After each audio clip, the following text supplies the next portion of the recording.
বিশ্বের সবচেয়ে বড় গণতান্ত্রিক দেশে শুরু হয়েছে ভোটযুদ্ধ।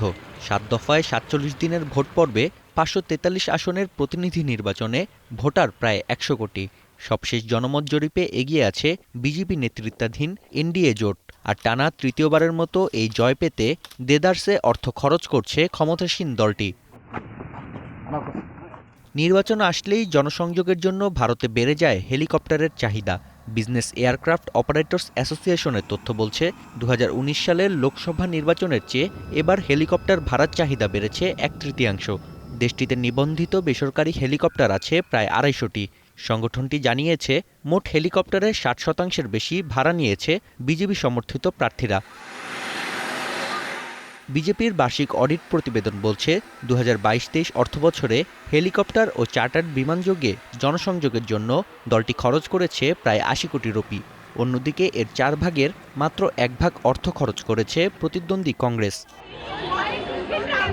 তরুণ ভোটারদের আকৃষ্ট করতে ইন্টারনেটকে টার্গেট করেছে বিজেপির আইটি সেল।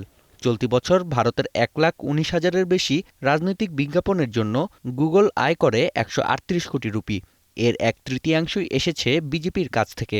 অন্যদিকে কংগ্রেসের খরচের পরিমাণ ছিল মাত্র ১১ কোটি রুপি। নির্বাচনের বছর ফেসবুকেও ছিল বিজেপির আধিপত্য। মার্ক জাকারবার্গের প্রতিষ্ঠানটিতে বিজ্ঞাপনের জন্য নরেন্দ্র মোদীর দল ব্যয় করে ৮ কোটি ১০ লাখ রুপি। অন্যদিকে মাত্র ২.৫ কোটি রুপির কিছু বেশি অর্থ খরচ করেছে রাহুল গান্ধীর দল, যা ভোটযুদ্ধে বিজেপি ও কংগ্রেসের মধ্যে তৈরি করেছে বড় ব্যবধান। নাফিয়া আরমান মনন, এখন বিশ্ব।